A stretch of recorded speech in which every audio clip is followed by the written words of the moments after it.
आपने कहा है कि जीव हिंसा नहीं करना चाहिए। हाँ कहा है ना, मुर्गा के बारे में कहा, अंडे के बारे में कहा, हर बात कहा है ना। लेकिन रामचंद्र स्वतः शिकार करते थे।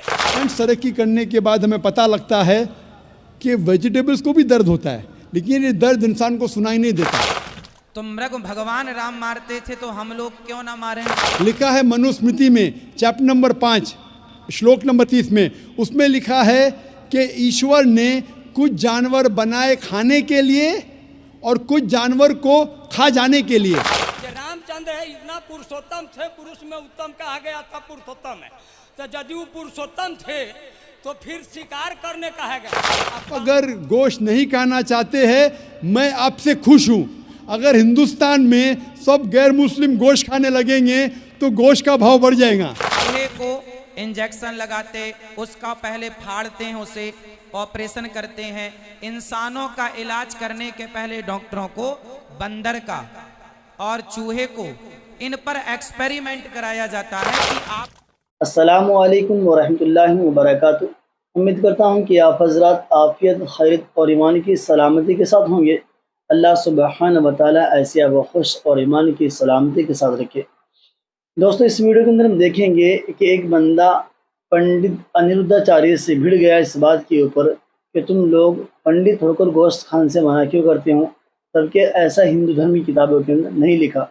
मन चाहे तो खा सकता है, ना चाहे तो उसके ऊपर डिपेंड करता है कि खाए या ना खाए। बहरहाल पंडित जी के साथ में उन्होंने बहुत बहस करी और आखिरकार पंडित जी ने उनको क्या का जवाब दिए, ये बात हम इस वीडियो के माध्यम से, इस वीडियो के ज़रिए से ज़रूर सुनेंगे। और साथ में सुनेंगे डॉक्टर जाकिर नाइक को भी कि उनसे भी एक बंदे ने सवाल किया कि तुम अपने मुँह के जायके के लिए मासूम जानवरों का कत्ल करते हो, क्या इस्लाम इसकी इजाज़त देता है। तो दोस्तों, वीडियो बहुत ही इंटरेस्टिंग होने वाली है, बस आप मेरे साथ बने रहे इस वीडियो के आखिर तक। अगर आप हमारे चैनल पर नए हो तो जो आपके लिए बिल्कुल फ्री है तो कर लीजिए सब्सक्राइब और साथ में बेल आइकन को प्रेस ज़रूर करें ताकि आपको नई वीडियो वक्त पर मिल सके और आप हमारे वीडियो से मुस्तफ़ीज़ हो सके। तो चलिए आपका वक्त ज़ाया ना करते हैं, हम वीडियो को शुरू करते हैं।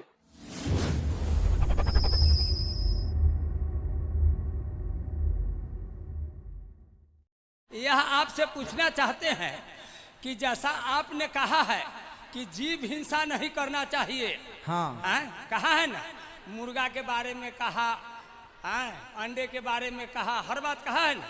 लेकिन रामचंद्र स्वतः शिकार करते थे, जिसके संबंध में बालकांड में हमने पढ़ा। उनके राम जन्म के बाद में जे बंधु सखा संग लेहु बोलाई, अब वन मृगया नित खेल ही जाई। तो वन में खेलने जाया करते थे। वन मृगया नित खेल ही जाई, पावन मृग माँ रही जिए जानी, आ नित प्रति निपही देखा वही आनी। तो क्या इस संबंध में क्या युक्ति संगत बात है? इसी का शंका समाधान हमको करवाना है आपके मुखार बिंद से। जो रामचंद्र है इतना पुरुषोत्तम थे, पुरुष में उत्तम कहा गया था, पुरुषोत्तम है। तो यदि वो पुरुषोत्तम थे तो फिर शिकार करने कहा गया। अब पावन मृग का सवाल जब यहाँ उत्पन्न होगा तो कैसे समझगा जो पावन मृग है? मैं अगर पावन हूँ और आपके मारने से यदि मैं स्वर्ग में चला जाऊँ, स्वर्ग में चला जाऊँ तो क्या मुझको कष्ट नहीं होगा? अब उत्तर दे दें, अब उत्तर दे दें। राम ने ऐसा यदि किया तो क्यों ला करके अपने पिताजी को दिखाया करते थे? जे अब उत्तर दे दें, प्रश्न पूरा हो गया, उत्तर दे दें। हाँ, इसका समाधान हमको कर दीजिए। कर दें? चलो, इनका प्रश्न ये है कि भगवान राम भी तो मृग को मारते थे, है ना? तो मृग भगवान राम मारते थे तो हम लोग क्यों ना मारें? देखो ऐसा है, दादाजी समझिएगा, दादाजी समझिएगा, समझो समझो। देखो, आज जो डॉक्टर बनते हैं ना, आज जो लोग डॉक्टर बनते हैं तो वो डॉक्टर बनने के पहले चूहों पर एक्सपेरिमेंट करते हैं, हाँ या ना? चूहे को इंजेक्शन लगाते, उसका पहले फाड़ते हैं, उसे ऑपरेशन करते हैं। इंसानों का इलाज करने के पहले डॉक्टरों को बंदर का और चूहे को इन पर एक्सपेरिमेंट कराया जाता है कि आपको सही आया कि नहीं? उसी प्रकार पहले के जमाने में जो राजा हुआ करते थे, राजा, उन राजाओं के राजकुमारों से कहा जाता था जाओ जंगल में जाकर हिरन का शिकार करके लाओ ताकि देख लिया जाए कि तुम्हारा निशाना कितना पक्का है, और शेर का शिकार करके लाओ ताकि देख लिया जाए कि तुम बहादुर कितने हो, ताकि प्रजा की रक्षा कर सको। ये बातें सिर्फ राजकुमारों के लिए थी, आम जनमानस के लिए नहीं। मैं चूहा मारूं तो पाप लगेगा, आप चूहा मारे पाप लगेगा, पर डॉक्टर चूहा को एक्सपेरिमेंट करते समय चूहा मर जाता है, वो उनकी पढ़ाई का हिस्सा है, समझ रहे हैं? वो उनकी शिक्षा का हिस्सा है। उसी तरह उस जमाने में हिरन का और शेर का शिकार करने के लिए राजा इसलिए भेजता था कि शेर का शिकार करके आएगा तो प्रजा निडर हो जाएगी कि जो शेर का शिकार कर सकता है वो अपनी प्रजा की रक्षा कर सकता है। तो एक राजा को इस प्रकार के एक्सपेरिमेंट से गुजरना पड़ता था। तो वो राम एक राजकुमार थे और भावी राजा थे, इसलिए उनको इस एक्सपेरिमेंट से गुजारा गया, और ये छूट केवल राजाओं के लिए है। मेरा नाम प्रसाद वेर्नेकर है। नमस्कार नाइक साहब। मेरा सवाल यह है कि कौन सा धर्म, किताब या जाति ये इजाज़त देती है कि मासूम जानवरों का कत्ल किया जाए, I mean to fulfill his hunger or taste. Like in case of Muslim, you celebrate Bakri Eid, which favors killing of goats, I mean as a means of festival. I mean, hearing to your comments on Islamism and other religions, what I understand is your religion favors this festival in a more spirited manner, because Hinduism doesn't do so. They don't believe in killing goats, but accept that there are non-vegetarians who prefer eating chicken and goat and others. But does Islam favor this thing? भाई साहब का बहुत अच्छा सवाल है। भाई साहब ने पूछा है पहले कि कौन सा मज़हब है जो मासूम जानवरों को कत्ल करने की इजाज़त देता है। फिर उसने कहा कि इस्लाम में आप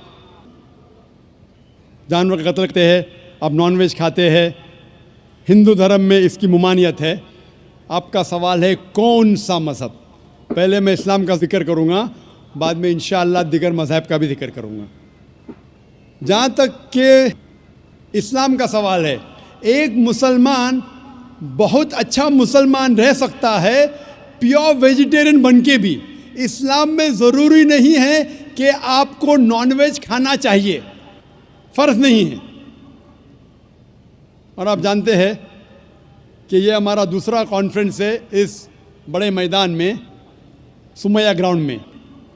लास्ट ईयर ये सुमैया ट्रस्ट है, माशाल्लाह बहुत अच्छे लोग हैं।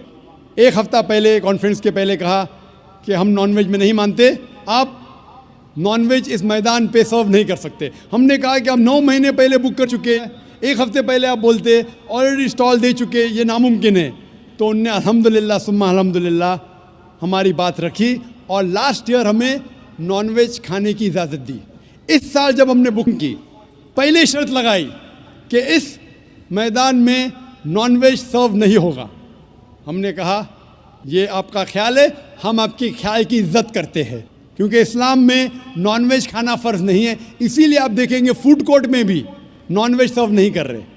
हमारे जो मुकर्रिरीन हैं, इस्लाम के विद्वान हैं, उनको भी हमने कहा, हमने माजरत चाही कि इस ग्राउंड पे हम आपको नॉनवेज नहीं सर्व करेंगे, क्योंकि ये मुसलमान की ज़बान है। हम जब ज़बान देते हैं उसका पालन करते हैं। आपका सवाल, जैसे मैंने कहा कि मुसलमान को नॉनवेज खाना फ़र्ज़ नहीं है, लेकिन क्योंकि अल्लाह सुब्हानहू व तआला ने हमें इजाज़त दी है। कुरान मजीद में लिखा है सूरह माइदा सूरा नंबर 5 आयत नंबर 1 में कि वो जानवर जो आपके लिए हलाल है, 4 पाँव के, जो आपके लिए हलाल है उसको आप खा सकते हैं। लिखा है सूरह नहल में सूरा नंबर 16 आयत नंबर 5 में भी कि वो जानवर जो आपके लिए हलाल है उसका गोश्त आप खा सकते हैं। ये लिखा है सूरह मोमिनून में सूरा नंबर 23 आयत नंबर 18 में भी। कई जगह लिखा है कि आप हलाल जानवर का गोश्त खा सकते हैं। जब कुरान मजीद में हमारे खालिक, हमारा रब हमारा अल्लाह सुब्हाना व तआला परमिशन देता है तो हम क्यों ना खाएं। आज की साइंस ये कहती है कि वेजिटेबल्स में टोटल प्रोटीन नहीं है। हमारा जो जिस्म है, इंसानी जिस्म, इसके अंदर 8 अमाइनो एसिड्स नहीं बनते। 8 अमाइनो एसिड्स बाहर के फूड, बाहर के खाने में आना ज़रूरी है। कोई भी वेजिटेबल दुनिया में नहीं है जिसमें सारे 8 अमाइनो एसिड मौजूद है।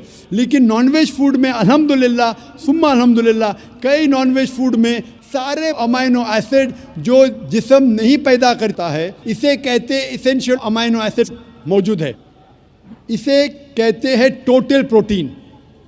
आज की साइंस ये कहती है कि non veg food is nutritious, it is full of protein. और हम जब तहकीक करते हैं तो हमें पता चलता है कि जब हम हर्बीवोरस एनिमल को देखते हैं, गाय, भेड़, बकरी, ये सिर्फ वेजिटेबल्स खाते हैं, सिर्फ घास फूस खाते हैं। जब इनकी दांत को हम देखते हैं, इनके दांत दे आर फ्लैट टीथ, इनके चपटे दांत है। ये सिर्फ भाजी खा सकते, गोश्त खा ही नहीं सकते। जब हम मांसाहारी जानवर को देखते हैं, शेर बब्बर, चीता, हम देखते हैं इनके दांत को जब देखते हैं, इनके दांत नोकीले हैं, कैनाइन टीथ। ये सिर्फ गोश्त खा सकते, भाजी पाला नहीं खा सकते। लेकिन जब हम इंसान के दांत, आप अगर जाएंगे मिरर में देखेंगे, आईने में अपने दांत, मैं देखूंगा अपने दांत, तो पता लगता है कि खुदा ने हमें चपटे दांत दिए, फ्लैट टीथ, उसके साथ साथ नोकीले दांत दिए, herbivorous teeth and carnivorous teeth. अगर ईश्वर चाहता था कि सिर्फ मैं भाजी पाला खाऊं, तो ये नोकीले दांत क्यों दिए? गोश्त खाने के लिए। आज की साइंस कहती है डाइजेस्टिव सिस्टम जो है, जो शाकाहारी जानवर के डाइजेस्टिव सिस्टम है, वो सिर्फ वेजिटेबल्स डाइजेस्ट कर सकते हैं, भाजी पाला, गोश्त को डाइजेस्ट नहीं कर सकते। लेकिन जो कार्निवोरस एनिमल्स है, कार्निवोरस जानवर है, लायन, टाइगर, लेपर्ड, वो सिर्फ गोश्त को डाइजेस्ट कर सकते, भाजी पाला डाइजेस्ट नहीं कर सकते। इंसान का डाइजेस्टिव सिस्टम है, इसमें स्मॉल इंटेस्टाइन है, इसमें लार्ज इंटेस्टाइन है। ये भाजी पाला भी डाइजेस्ट कर सकती है, गोश्त भी डाइजेस्ट कर सकती है। अगर खुदा चाहते थे कि सिर्फ हम भाजी पाला खाए, तो नॉनवेज फ्लैश डाइजेस्ट करने का डाइजेस्टिव सिस्टम क्यों दिया? क्योंकि हम फ्लैश खा सके, गोश्त खा सके। बहुत से गैर मुसलमानों को ये गलत फहमी है कि उनके मज़हब में गोश्त खाना हराम है, और कई हिंदू समझते हैं कि उनके मज़हब में लिखा है कि गोश्त खाना हराम है। और आपने कहा कि हमारे धर्म में गोश्त खाना हराम है। भाई साहब, आपको आपके धर्म का इल्म कम है, इसीलिए मैं कहता हूँ कि हिंदुइज़्म जानने के लिए हिंदू की तरफ मत देखिए, हिंदू ग्रंथ का मुताला कीजिए। जब आप हिंदू ग्रंथ का मुताला करते हैं, लिखा है मनुस्मृति में चैप्टर नंबर 5 श्लोक नंबर 30 में, उसमें लिखा है कि ईश्वर ने कुछ जानवर बनाए खाने के लिए और कुछ जानवर को खा जाने के लिए। God has created some animals to eat and some to be eaten. अगर आप उस जानवर को खाते हैं जिन जानवर को खुदा ने बनाया है खा जाने के लिए, तो आप गुनाह नहीं कर रहे। If you are eating the animals who God has created to be eaten, you are not doing a sin. आगे जब पढ़ते लिखा है मनुस्मृति में चैप्टर नंबर 5 में, अध्याय नंबर 5 में, मंत्र नंबर 40 में, कि खुदा ने कुछ जानवर बनाए हैं कुर्बानी के लिए। अगर आप कुर्बानी में जानवर का कत्ल करते हैं तो आप गुनाह नहीं करते। आगे लिखा है मनुस्मृति में चैप्टर नंबर 5 मंत्र नंबर 41 में कि जानवर का कत्ल करना, जो जानवर खाने के लिए बनाए गए हैं, वो गुनाह नहीं है। इसी तरीके से कई जगह वेद में लिखा है कि ऋषि गोश्त खाते थे, जानवर को खाते थे। वक्त नहीं है डिटेल में बात करने का, लेकिन अगर आप महाभारत पढ़ेंगे अनुशासन पर्व चैप्टर नंबर 88, इसके अंदर युधिष्ठिर जो पांडव का एक भाई था, वो पूछता है भीष्म से कि हम यज्ञ में, पूजा में क्या खाना दे भगवान को, ईश्वर को, ताकि हमारे पुरखों को संतुष्ट मिले।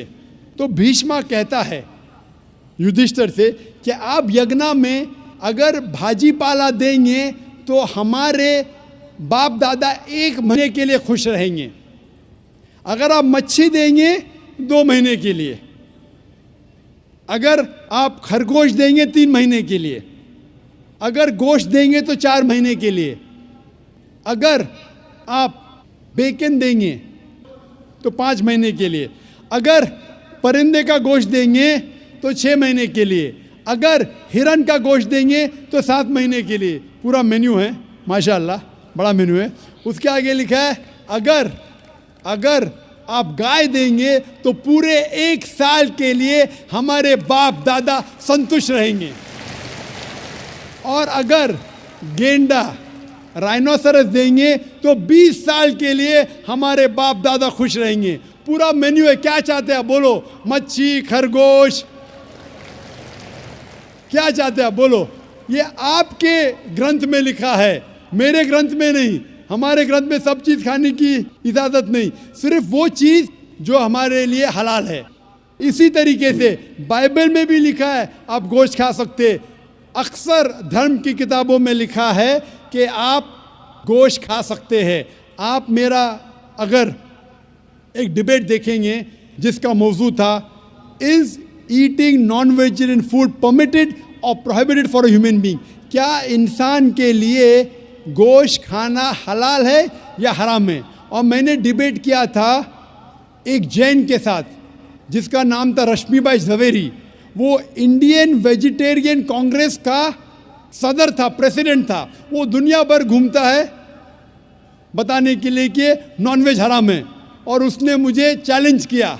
मैंने कहा भाई आपस में बैठ के बात करेंगे। नहीं, पब्लिक में चैलेंज किया, डिबेट करेंगे। मैंने कहा अच्छा आ बेल मुझे मार।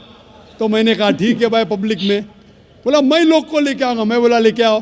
तो पाटकर हॉल के अंदर 1998 में तकरीबन 10 साल पहले डिबेट किया। वो देखेंगे सारी डिटेल्स है। लेकिन हिंदू मज़हब की किताब में ये लिखने के बाद कि गोश्त खा सकते, फिर भी कुछ हिंदू शाकाहारी क्यों हैं, वेजिटेरियन क्यों है? क्योंकि वो मुतासिर हो रहे थे बाकी फ़लसफ़े के साथ जिसमें कहा गया है नॉन वायलेंस। और कुछ जैन मानते कि ईटिंग नॉन वेज इज़ हराम, इज़ प्रोहिबिटेड। और हम जब पूछते क्यों जानवर का गोश्त खाना हराम है, तो वो कहते हैं कि घास और भाजी पाला के अंदर ज़िंदगी नहीं है, जानवरों में ज़िंदगी है। जब आप कोई ज़िंदगी लेते हैं, किसी का कत्ल करते हराम है।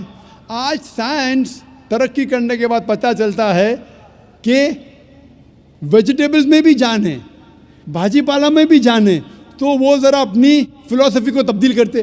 ठीक है, हम जानते हैं कि वेजिटेबल्स में जान है, लेकिन वेजिटेबल्स डोंट फील पेन, वो दर्द को महसूस नहीं करते। जानवर दर्द को महसूस करते, इसीलिए वेजिटेबल्स खाना गुनाह नहीं है, जानवर को खाना गुनाह है। अभी साइंस तरक्की करने के बाद हमें पता लगता है कि वेजिटेबल्स को भी दर्द होता है, लेकिन ये दर्द इंसान को सुनाई नहीं देता। वेजिटेबल्स भी अफसोस करते हैं, वेजिटेबल्स भी रोते हैं, लेकिन हमें सुनाई नहीं देता। तो अभी उनका फ़लसफ़ा बदल गया। वो कहते हैं अच्छा ठीक है, मानते हैं कि वेजिटेबल्स में जान है, वेजिटेबल्स को दर्द महसूस होता है, लेकिन वेजिटेबल के पास तकरीबन 3 सेंसेस है, जानवर के पास 5 सेंसेस है। इसीलिए जानवरों की जान लेना बड़ा गुनाह है बनिस्बत वेजिटेबल्स की। मैं कहता हूँ सिर्फ डिबेट के तौर पे, argument, for sake of argument, मैं आपकी बात मानता हूँ। क्या वेजिटेबल्स के 3 सेंसेस है और जानवर के 5 सेंसेस है? मैं उस शख्स से सवाल करता हूँ कि मान लो आपका छोटा भाई गूंगा और बहरा पैदा होता है, वो सुन नहीं सकता है, बोल नहीं सकता। जब वो बड़ा होता है तो एक इंसान आपके छोटे भाई का कत्ल करता है, क्या आप जाके जज से कहेंगे मी लॉर्ड इस कातिल को कम सज़ा दो क्योंकि मेरे भाई के पास 2 सेंसेस कम थे, वो सुन भी नहीं सकता था और बोल भी नहीं सकता था? आप उल्टा कहेंगे मी लॉर्ड जज इस कातिल को डबल पनिशमेंट दो, डबल सजा दो, वो तो मेरा भाई मासूम था, बेचारा सुन भी नहीं सकता था और बोल भी नहीं सकता था। इस्लाम में 2 सेंसेस कम या ज़्यादा के वजह से कोई खाना हराम या हलाल नहीं होता है। जो चीज़ आपके लिए तैयब है वो आप खा सकते हैं। इसी तरीके से कई वजह। लेकिन अगर कोई नॉन मुस्लिम मुझसे ये कहता है कि मैं वेजिटेरियन हूँ, मुझे कोई गिला शिकवा नहीं, आपको नॉन वेज पसंद नहीं है आप मत खाइए, लेकिन कोई नॉन मुस्लिम, कोई गैर मुसलमान, कोई हिंदू मुझसे कहता है कि आप जानवरों का कत्ल करते हैं वो गुनाह है, तो मैं उनसे कहता हूँ इस बात को मैं तस्लीम नहीं करता हूँ। आप अगर गोश्त नहीं खाना चाहते हैं मैं आपसे खुश हूँ। अगर हिंदुस्तान में सब गैर मुस्लिम गोश्त खाने लगेंगे तो गोश्त का भाव बढ़ जाएगा। तो मुझे कोई गिला शिकवा नहीं अगर गैर मुस्लिम गोश्त नहीं खाते, लेकिन अगर मुझसे कहते हैं कि गोश्त खाना गुनाह है तो मैं ये जवाब देता हूँ। अभी आपको संतुष्ट हो चुका होगा कि साइंस के मुताबिक, आपके मज़हब की किताब के मुताबिक, कुरान के मुताबिक गोश्त खाने की इजाज़त है सारे इंसान को। Hope the answer the question. Doctor Zakir Naik साहब, एक बेहतर सबसे बेहतर बात ये है कि बंदा बात करता है वो जो हकीकत में सही और बेहतर है, और सबसे बड़ी बात ये है कि बंदे को उसी के ग्रंथ से, उसी किताब से मुतासिर करता है जो वो किताब का मानने वाला हो। अगर हिंदू धर्म का मानने वाला है तो जितने वेद हैं, चारों वेदों से, स्मृति से, इन तमाम चीज़ों से हवाला देता है। कोई बंदा मुसलमान है, वो गोश्त नहीं खाना चाहता, तो उनकी किताबों के अंदर, मतलब हमारी किताबों के अंदर ये बात लिखी हुई है कि आप गोश्त खा सकते हो। अगर कोई क्रिश्चियन यानी कि ईसाई है कि गोश्त मैं नहीं खाता, और कहाँ लिखा है, तो डॉक्टर जाकिर नायक साहब का एक बेहतर और मुंहतोड़ जवाब ये है कि बंदे को उसी किताब से हवाला देगा कि जिस ग्रंथ को बंदा मानने वाला है। बहरहाल आज के लिए इतना ही काफ़ी। उम्मीद करता हूँ वीडियो आपको बेहद पसंद आई होगी, क्योंकि मैं तो खुश हूँ और मुझे बेहद वीडियो पसंद आई है। तो हमारे वीडियो को लाइक और शेयर करना हरगिज़ ना भूलें। आपसे इंशाल्लाह मुलाकात होगी नए टॉपिक, नए मुद्दे के साथ। दीजिए अपने भाई को इजाज़त। अल्लाह हाफिज़।